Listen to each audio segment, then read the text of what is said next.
off of lab results, because there are tests that are still being done. People are going for testing, and providers are still doing testing, and going in for elective surgery or procedures, hospital projects. So we are seeing those numbers flow through. But it's not much the reality of what we don't know how accurate. We know the number is understating the actual number of cases, but we don't know to what extent. So, most health facilities, if you want the infusion therapy or you want prescription for the text off, they want to confirm positive case of COVID. So then it is done to go to the lab. So in those cases, we will know about if someone will be positive and not let you know. They potentially could, but if they want treatment, then we would know. And this has been the challenge. I mean, this is the information, right? How we've had to change out. So do we really know a case rate? No. We can't measure positivity rate. So that's why the kind of the critical measure now is hospital capacity and hospitalizations. So, and it's really much now moved into what I call the self-care phase of the pandemic. So even contact tracing is limited. The idea being you test positive on a self-test kit at home, you stay home for 5 days. This is where you need to go. And this will be kind of an ongoing, because I think after having so much of that attention, again, people are like, what are the numbers? What do they need? Well, right now, it's really knowing, are your hospitals able to care for you on a routine basis? And so looking at that hospital capacity. So even today, in some of what you're talking to our county department head meeting, is that they're no longer going to call us, really find out do their employees really test positive, right? You have to then, it's another issue of trust and kind of workplace kinds of standards in place. So it is a changing time, but it's now definitely more self-management, self-care, and understanding what needs to occur. And so if you have individuals, even right now, I think clear, we no longer have a health number, so that you see it covered up in white paper, or email. Why? Because you're driving them now to these two sites. COVID.gov did not exist at the time it started the pandemic, so it's available 24/7. There's phone capability as well as email, or lookup, and then Vax Verify. A lot of people want to know, can I find my immunization record? Well, oftentimes, first of all, again, we probably only have maybe your first or second, and those are all available through the Illinois registry, or if you're vaccinated out of state, you have to go to a different process. So definitely change the time frame, but we're continuing to monitor the numbers and the concern. We just come back out of a holiday. Our hospitals are not reporting as large numbers that we did, as we saw with the other Omicron variant. This Omicron B2, while highly transmissible, does not seem to be producing the same level of severity of illness. And so that's that's the positive side. Any other questions for Peter? Thank you, Peter. Thank you. Dr. McCall, if you Yes, and I've got my partner here, Cheryl. And one of the things that if you remember,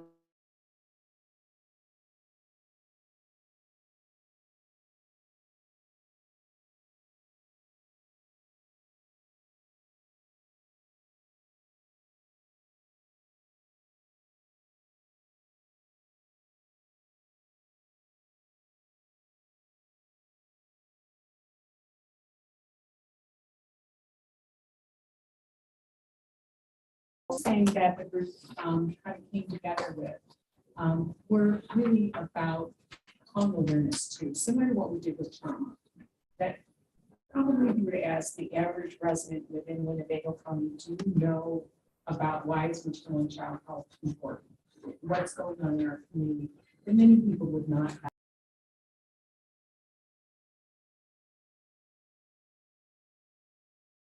Kind of the work of the group along with the Winnebago Crisis Action Team, which is part of the Children's Permanency. So we kind of aligned our strategy here, which was this kind of week of April 11th to the 17th, was in recognition of Black Maternal Health Week. It's a national kind of awareness raising campaign. And so some of the data here is where we can report our local data, we're reporting it. Some of it's too small, but still too high for our community based on the numbers, but we really wanted to call awareness to that. And so this was the proclamation as well as kind of what we urged. And the Centers for Disease Control Prevention has also, there's lots of parallel work, and I should say lots of, there's probably one in the background. It's called the Cure Her campaign. And we have an opportunity to go on, because I think there's also growing concern that many of our Black women, they're not heard. They have medical complications versus mental health. Where white Caucasian women tend to have more mental health considerations and concerns. And so part of that is the medical community, healthcare provider, social support systems, listening to the clients, listening and hearing what they say. And there's some very high profile women who are on there, including Serena Williams is on that. There's several of them come forward about their stories and the difficulty they had in communicating with their provider. So this was, first of all, bring recognition in our community about the importance of this and why it should matter to us as a community, as well as kind of launch people to go and start listening and looking at the Cure Her campaign. We are also going to be hosting and co-hosting with the work group and kind of a collaborative effort over the next 12 months, really kind of a series of informational webinars, podcasts. I kind of co-hosted by as well with a community member who is receiving services from one of our organizations about various topics related to maternal health. Our goal is to have more input as to what those topics will be. But the first one, is kind of knowing the numbers. The second one is on maternal complications during childbirth. And so kind of bringing that awareness. And we have, medical experts talking about a client getting a chance to ask the questions. We're hoping that this will be much more interactive to engage our community and the clients, really the individuals most impacted by this. And so what we brought forward today is the proclamation asking for the Board of Health to consider and take action on that.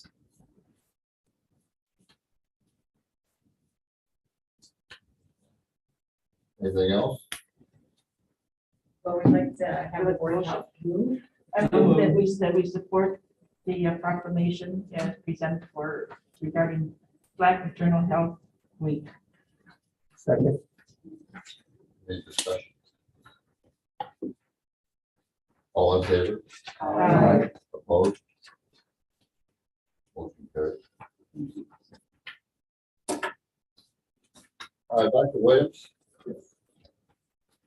On behalf of Board of Health, we'd like to recognize you for your years of service to the board and especially your year as president. I appreciate it. Okay.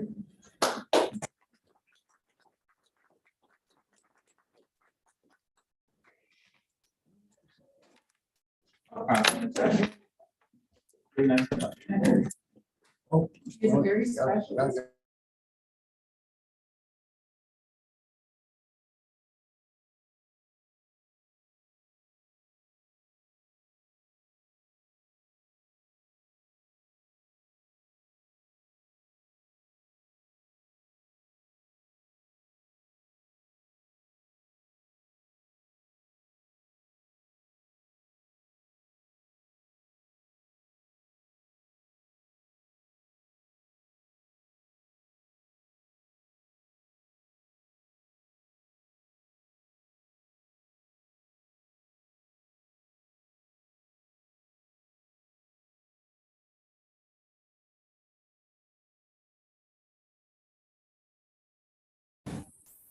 You think you're getting fired or something? I was just curious. The resignation was of Brian Kutchell. Oh, He resigned effective March 31st. Had some personal reasons. Can you repeat that, Bob? Ron had resigned effective March 31st. Yeah. We are inviting him back to next board month we recognized in putting together Dr. Williams' flag that we had missed acknowledging the transition because it was right at the start of the pandemic. So we will be inviting him back next month to recognize his service to the board. Okay, committee reports, finance. Not to wait. Okay, excellent. We need approval of the minutes from April 13th. Second. All in favor? Aye. Excellent. Financial statements for March 2022, the fact that it's handed out. You need a motion for the resolution of expenditures in the amount of $798,220.33. So moved. Second. Any discussion? All in favor, say aye. Aye. The next statement of the fund balance, as you look through our ending balance and everything correctly, we are at an increase of $244,600.16.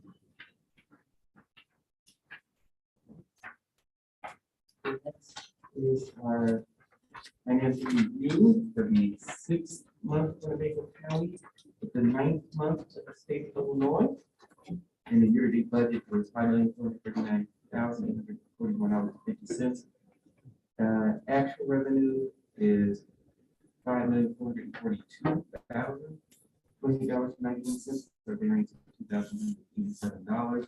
And year-to-date expenses are listed for their actual and encumbered. The expenses are actually less, the variance of $192,295.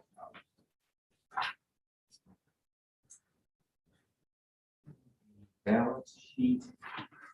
The next page. Is there anything on here in particular, Jim? Yeah, if you, I'll comment, we did have a very good month collecting cash from our contractors, federal and state. So our receivables went down to $1,071,000, practically cut in half. We have other deferred revenue still of $637,000, which are deposits made for services we have yet to perform. So essentially, that's it for the balance sheet. I can go on the revenues and expenditures. So for the month, we had a little over $1 million. We had $1,029,000 in revenues, and then that same approved expenditures of $798,223. So essentially, the difference in this month, as far as revenues and expenditures, was a little bit more grant activity, and then we're starting to collect on the food service permit. So that's pretty much where the surplus, resides for the month.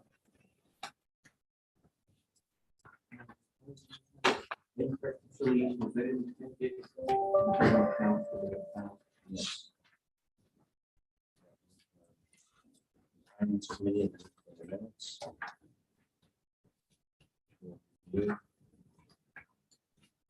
Skip over that. Okay. Put it in the minutes. The general account balance only $207,000.50, lead account balance $2,431. Okay, property balance $54,000. And the bank e-pay balance $491,292.75.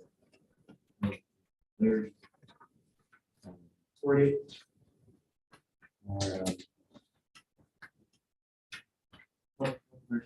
Reserve minimum grant. In the packet that's handed out, shows that we're actually slightly ahead from what the cash on hand. We do well compared to our reserve balance. The slight trend up since October.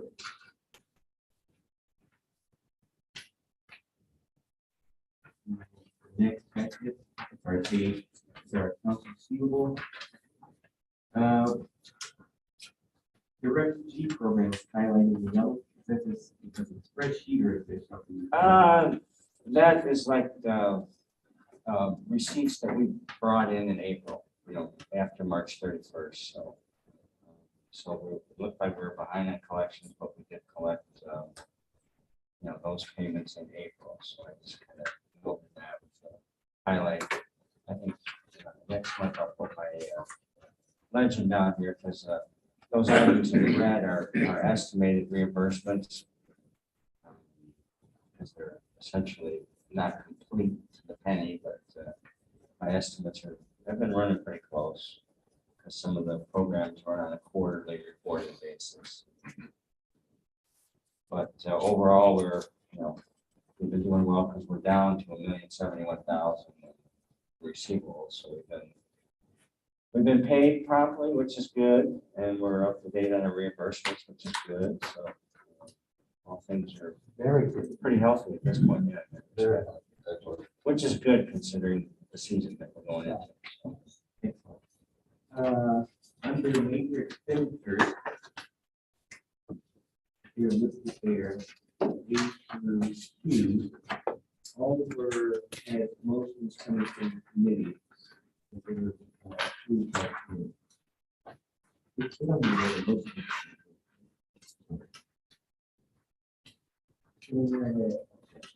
Very good.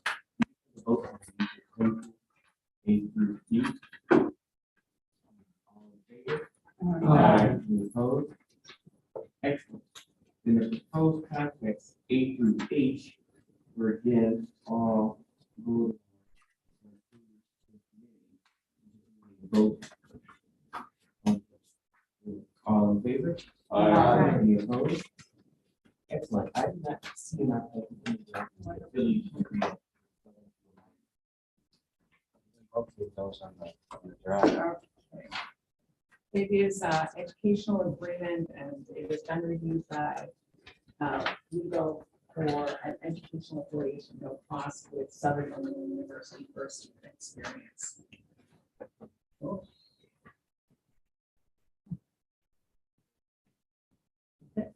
Anything else? No? No, that would need a motion. Yes, we need a motion for that.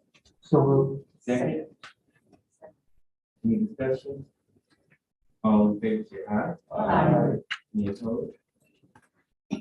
We'll take the next one's budget adjustments, revenues, expenditures related to election response costs.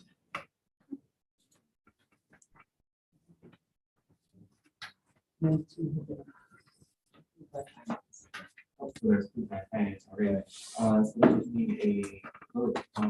All in favor? Aye. Any opposed?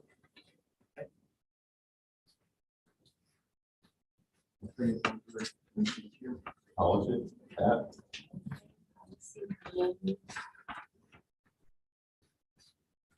Policy committee is bringing forward the recommendation.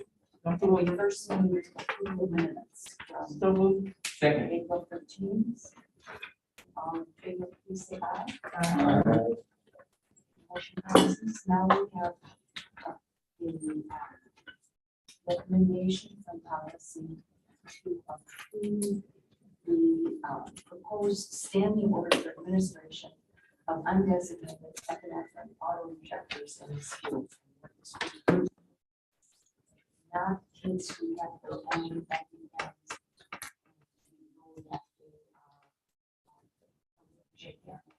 protocols for taking care of them, or health or professionals in the schools, anyone in the school who has their own. These are potentially emergency situations of children, employees, authorized people on the premises for a sporting event, something else, who are suddenly stricken by because of wrong reaction to something. They ate a big snack for them. And the administration of those kinds of emergency supplies.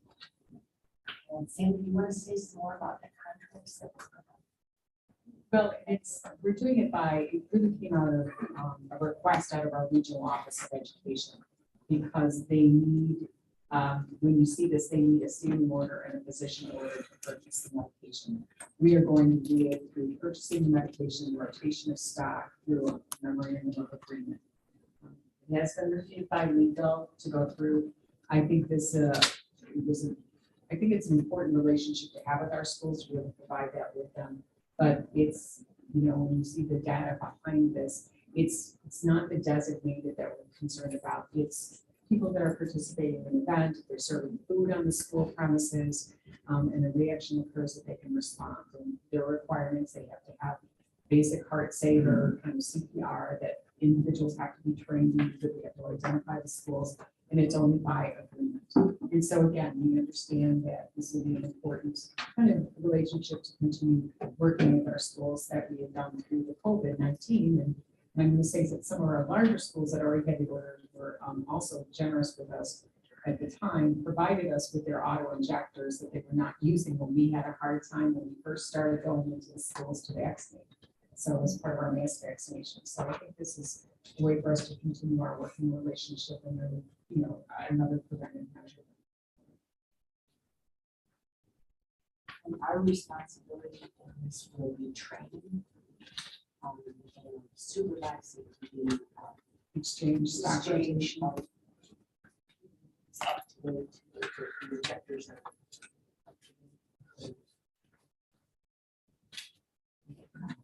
So the motion is to approve, does not need a second.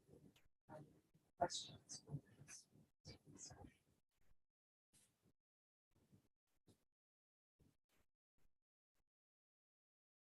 All in favor, please say aye. Opposed? Motion carries. That's the end of the policy.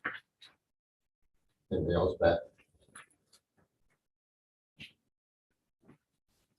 Who's- Okay, we didn't have a quorum, so what we did is pretty much everything was through discussion. Do we need to approve the minutes even though we didn't have a quorum? I didn't think we had official minutes. Yeah, I didn't think we did. I don't, Okay, so they're not official, so we don't have to approve them. Say unofficial. So there's nothing to approve for minutes. The policy was, we discussed the victims' economic security and safety policy. And I will let Charlotte, like talk to this. She's back there. Yep, she's back. I know. Back. She's a back row. And they're all- I'll walk up here since I'm my last time. All right. So our policy, previous policy was from 2012. There were a number of changes to the statute that requires us to have this policy in 2019, 2020. So I made some changes to comply with that statute. Hopefully this was run by Lapa, I'm not sure. But the biggest change was that it no longer just applies to victims of domestic violence, but also includes sexual violence, gender violence, and any other kind of violence. So we make sure to include those in this policy. So, Okay, so we do need a motion to approve this. Is there a second? I'll say, All in favor, any further discussion? All in favor? Aye. Opposed? Thank you, and that is our. All of it, Pat? Or not tonight, and what we've been doing is reviewing the changes in the standards that are being used for our reaccreditation.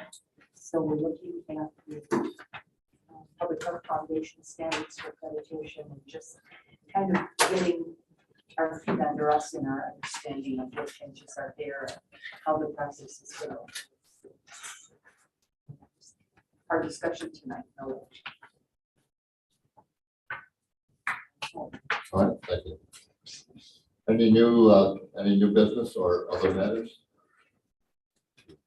I know we kind of skipped over the administrator, kind of report area, but if you have any questions if you have any questions on our Board of Health report, you can certainly. Staff's all here. Okay. Angie, you got a question? The only thing I wanted to say, to me on television, on radio, everyone is hooray, we don't have to wear a mask anymore. And so I hope we're prepared for the spike that's going to be coming down the line. And then I've heard that, that since January, children not getting COVID, it's just shot straight up in the air. So are we benefiting ourselves by saying no more masks? No more, we don't have to worry about getting close together. That really bothered me today when I was listening to all that. I think as you're seeing the numbers, and again, the numbers as we know it, right? You explained why, but the outbreak in Champaign-Urbana, they think is very much related to the school spring break. And so, again, when you think about what's the one group that hasn't really been able to vaccinate, it's the under 5. The lowest vaccination rates are in those children, and really the 5 to 11, this is, group. The next, so again, when you start thinking about who's most protected are really the individuals, 65 and older, like I said before, carry really the vaccination rates of this community. And so we still have very low vaccination rates, less than 30% in the school age population. And that's a very, that means 2/3, just are not protected. So when you talk about variants and you talk about could there be a spike, that's the concern.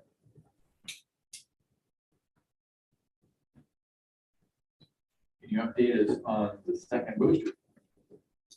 Get it? We went together. Second boosters are widely available at the retail pharmacies, and many physicians' offices are providing.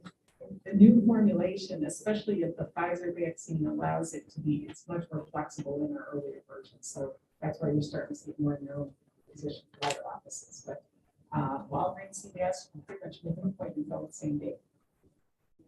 Where we are, we able to mix them. You can still mix and match. The one though, if you had a Janssen or a Johnson & Johnson, you should get a boost with an mRNA vaccine. So that would be The major difference between Moderna and Pfizer is initially was just the amount of vaccine. I mean, you took the medication, put it through a mass spectrometer, you couldn't tell the difference between the two. There's nothing, they're identical. It'd be the difference of taking 50 of losartan versus taking 100 of losartan and still losartan. So people always think I got to stick with the one. They're the same medicine. It's just a matter of dosing. So get whichever one pharmacy that you're at has or your doctor's office has, and it'll be perfectly fine. If you have a zealous doctor like myself, you can use up the entire clinic's worth in a day. I'm proud. I was too. 18 people yesterday, so we couldn't do any today. They didn't have any, but the pharmacy sent some over, so we'll be back up tomorrow. No, we had it. It was just a transportation thing, and it was my half day. If I was there for the afternoon, we could still get it out. I mean, again, we have one of our pharmacies in our area comes on a weekly basis, and we identified today, they said that 2 new people that had never been vaccinated in the last week to get vaccinated. I said, how did you convince them? So again, I think we just keep chipping away. We got to keep at it. And it looks like Moderna is going to be introducing a different formulation in the fall. So, again, right, you can mix on the mRNA vaccines wherever you can go first. I think, again, it's been more than 6 months since your last dose. I need to get To get it because the immunity does win significantly.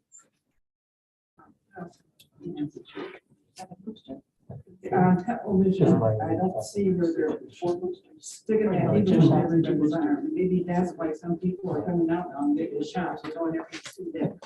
People standing in line getting I shots. didn't like that. I didn't like that. I was the way that Some people do have a fear of those. Yeah. Right, and if you see it, they're very commercial, after a while. So it's, I'm glad they take those commercials out and they've done a more positive type of advertising on the commercials of go get how to go get your shots. It's still marketing that.